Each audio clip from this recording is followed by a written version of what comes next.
Hello दोस्तों, कहानियों का दौर चैनल में आपका स्वागत है। आज हम सुनेंगे भगवान शिव और प्रभु श्री राम की महिमा। तो चलिए कथा शुरू करते हैं। जब भगवान शिव को पता चलता है कि राम अवतार हो चुका है, तो वह प्रभु श्री राम के बाल रूप के दर्शन करने के लिए काकभूषणी जी के साथ मनुष्य का रूप बना के अयोध्या आते हैं। जिस समय भगवान राम का जन्म हुआ तो चारों ओर उत्सव मनाया जा रहा है। भगवान शिव भी भगवान राम के बाल रूप का दर्शन करने गए थे। वही कथा पार्वती माँ को सुना रहे हैं। भगवान शिव कहते हैं, पार्वती, जिस समय भगवान का अवतरण हुआ था उस समय मुझसे रहा नहीं गया। मैं अपने मन को रोक नहीं पाया और तुरंत अवधपुरी पहुंच गया। मेरी चोरी ये थी कि मैंने तुमको नहीं बताया। भगवान ये कहना चाह रहे हैं कि जब भगवान का बुलावा आए तो किसी का इंतज़ार मत करो। और मैंने एक मानव रूप धारण कर लिया। पार्वती माँ बोली कि आप महादेव हो और मानव बनकर क्यों गए? भगवान शिव बोलते हैं कि जब महादेव के देव भी मानव बनकर आ सकते हैं तो मैं मानव ना बनूं, ये कैसे हो सकता है? जैसे ही अयोध्या में पहुंचा, वहां बहुत भीड़ लगी हुई थी। भोलेनाथ बहुत प्रयास कर रहे थे राम जी के दर्शन करने का, लेकिन नहीं जा पा रहे हैं। शिव ने थोड़ी ताकत लगाई है और थोड़ा धक्का दिया है। जैसे ही शिव ने धक्का दिया है तो अंदर से ऐसा धक्का आया कि भगवान भोलेनाथ मंदिर के एक शिवलिंग के पास टकराकर गिर गए। भोलेनाथ बोले कि ये लो, हो गए दर्शन। राम के तो हुए नहीं, पर मेरे खुद के ही हो गए। भोलेनाथ ने सोचा कि ऐसी भीड़ में दर्शन कैसे हों। तब भोलेनाथ को याद आई, मेरा एक चेला है, वो दिखाई नहीं दे रहा है, यहीं कहीं होगा। वो चेला है काकभूषणी जी महाराज। सोच रहे हैं कि भगवान का दर्शन करने ज़रूर आए होंगे। जैसे ही भोलेनाथ ने इन्हें याद किया तो काकभूषणी जी तुरंत आ गए, क्योंकि कौवे के रूप में हैं। भोलेनाथ को कहते हैं, महादेव, कैसे बुलाया है, जल्दी बताइए। भोलेनाथ बोले कि जल्दी बताऊं, पर क्यों, कहाँ जाना है? काकभूषणी जी बोले कि आपके पीछे उत्सव छोड़कर आया हूँ। शिवजी बोले कि तुम कहाँ थे? उसने कहा कि प्रभु, मैं तो अंदर ही था। दशरथ जी खूब आनंद लुटा रहे हैं, बड़ा आनंद हो रहा है। भगवान शिव बोले कि बढ़िया है, मानव को तो भीड़ के कारण रोक सकते हैं, पर कौवे को कौन रोकेगा? वाह, चेला आनंद ले रहा है और गुरु यहाँ बैठा है। भोलेनाथ कहते हैं कि चेले जी, कोई युक्ति बताइए, हमें भी दर्शन करवाइए। काकभूषणी जी ने कहा कि महाराज, चलो कोई युक्ति बनाते हैं। काकभूषणी ने भी मानव रूप धारण कर लिया। बहुत बार प्रयास किया, लेकिन इन्हें अंदर नहीं जाने दिया। अब जब काफ़ी समय हुआ तो भगवान राम ने भी रोना शुरू कर दिया। इनके मन में भी भोलेनाथ के दर्शन की तड़प जाग गई। अब राम जी दुख में तड़प कर रो रहे हैं, और जब ये पीड़ा भरी पुकार मैया के कानों में गई तो माता कौशल्या भी तड़प उठी और कहने लगी कि आज मेरे लाल को क्या हो गया है। भोले बाबा ने भी पूरा नाटक किया।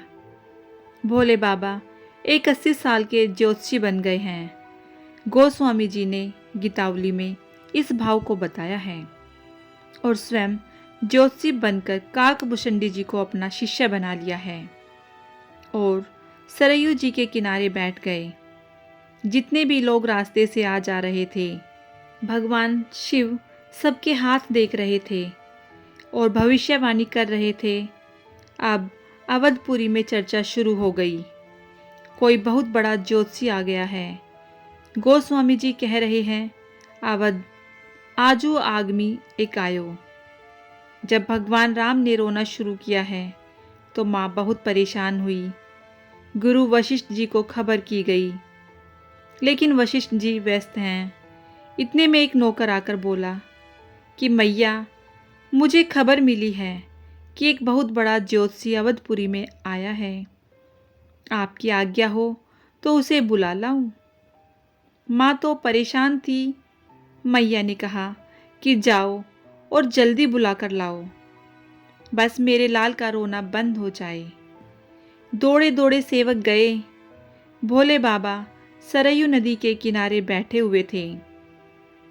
सेवकों ने कहा कि आप ही वो ज्योतिषी हैं जिसकी चर्चा हर जगह फैली हुई है। भोलेनाथ बोले, तुम लोग कहाँ से आए हो? वो बोले कि हम राजभवन से आए हैं। ये सुनते ही भोलेनाथ का रोम रोम पुलकित हो गया। समझ गए कि मेरे राम ने ही इन्हें भिजवाया है। भगवान शिव बोले कि क्या करना है, बोलो। वो सेवक बोले कि महाराज जल्दी चलिए, सुबह से लाला आज बहुत रो रहे हैं, रानी ने आपको बुलाया है। भोलेनाथ जैसे ही चलने लगे तो काकभूषणी जी कुर्ता पकड़ लिए और बोले कि महाराज, मैं भी तो आपके साथ में हूँ, मुझे भी आप अपने साथ लेके चलो। भोलेनाथ बोले कि तुमने तो दर्शन कर लिए, तुम जाकर क्या करोगे? काकभूषणी जी कहते हैं कि मैंने दर्शन तो किया है, पर स्पर्श नहीं किया है प्रभु को। यदि आप स्पर्श करवाओगे तो ठीक है, नहीं तो अभी पोल खोलता हूँ आपकी। भोलेनाथ बोले कि ठीक है, आपको भी दर्शन करवा देते हैं, पर आप पोल मत खोलना। जब राजभवन पर पहुँचे तो पहरेदारों ने रोक लिया। हाँ भैया, कौन हो और कहाँ जा रहे हो? सेवक बोले कि इन्हें रानी ने बुलाया है, ये ज्योतिषी हैं, इन्हें अंदर जाने दो। अब भोलेनाथ राजभवन में अंदर प्रवेश करने लगे, पर काकभूषणी जी को रोक लिया है। पहरेदार बोले ठीक है, ये ज्योतिषी हैं तो अंदर जा रहे हैं, पर ये साथ में कौन है जो अंदर चले जा रहा है? इनके अंदर जाने का क्या काम? महाराज का आदेश है कि किसी अनजान को अंदर आने नहीं देना। भोले बाबा मुस्कुराकर अंदर जाने लगे। तभी काकभूषणी बोले कि प्रभु साथ लेके जाओ, नहीं तो पोल खोलता हूँ अभी। भोलेनाथ बोले कि ठीक है, मैं कुछ करता हूँ। भोलेनाथ कहते हैं कि भैया, बात ऐसी है, मैं 80 साल का बूढ़ा हो गया हूँ। ज्योतिषी तो करता हूँ, पर आंखों से कम दिखाई देता है। ये मेरा चेला है, इनके बिना मेरा काम नहीं चलेगा। मैया बोली कि महाराज, अब जो आपको अपना झाड़ फूंक करना है कीजिए। भोलेनाथ बोले कि मैया, इतनी दूर से कुछ नहीं होगा, ना तो मुंह दिखाई दे रहा है, ना तो स्पर्श करवा रही है। बिना मुंह देखे और बिना स्पर्श करे मैं कुछ नहीं कर सकता हूँ। मुझे एक एक अंग देखना पड़ेगा कि नज़र कहाँ लगी है, नाक को लगी है या आँख को लगी है। मैया बोली कि दूर से कुछ नहीं होगा। भोलेनाथ बोले मैया, दूर से कुछ भी नहीं होगा। आज मैया ने अपनी साड़ी का पल्लू उठा लिया और जो राम जी अब तक रो रहे थे, भगवान शिव को देखकर खिलखिलाकर मुस्कुराने लगे।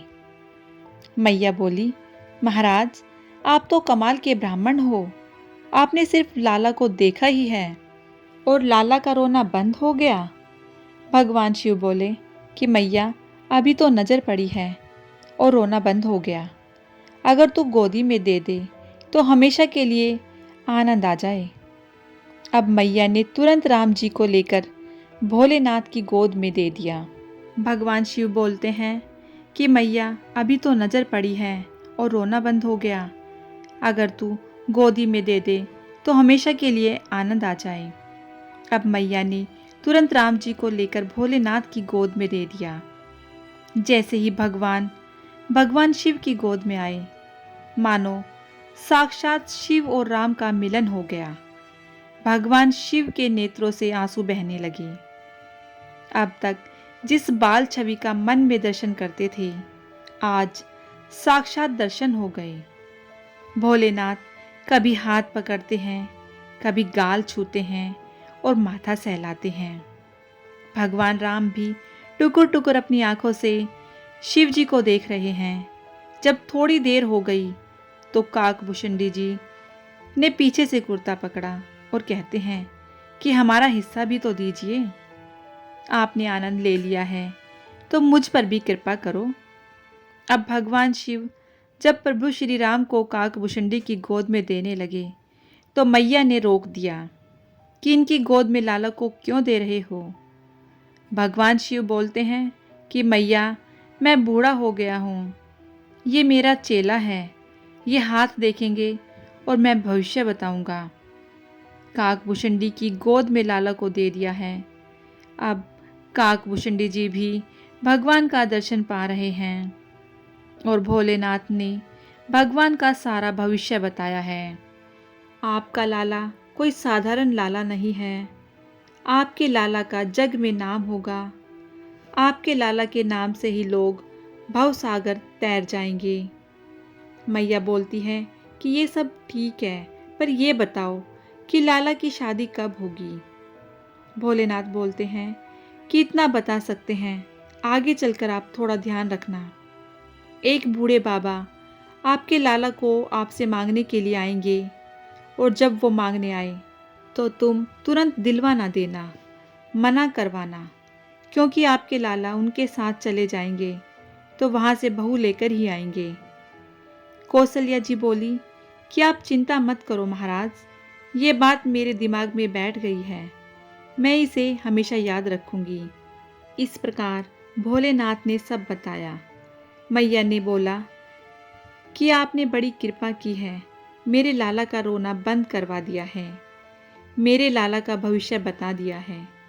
अब मेरे लाला को आशीर्वाद भी दे दीजिए। भगवान शिव ने खूब आशीर्वाद दिया है।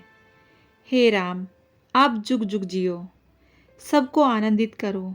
इस प्रकार से भोलेनाथ बड़ी मस्ती में राम जी को आशीर्वाद देके अपने धाम पधारते हैं। भोलेनाथ जी ने ये भी कहा कि इस चरित्र को सब लोग नहीं जान सकते, बस जिस पर राम की कृपा होगी वही लोग इस चरित्र को जान सकते हैं। तो दोस्तों, आपको भगवान श्री राम और भगवान शिव की ये कहानी कैसी लगी, मुझे कमेंट करके ज़रूर बताएं। यदि आपको ये कहानी अच्छी लगी हो तो कहानी को लाइक कीजिएगा, शेयर कीजिएगा। यदि चैनल पर नए हैं तो चैनल को सब्सक्राइब करना बिल्कुल ना भूलिएगा। कहानी सुनने के लिए बहुत बहुत धन्यवाद।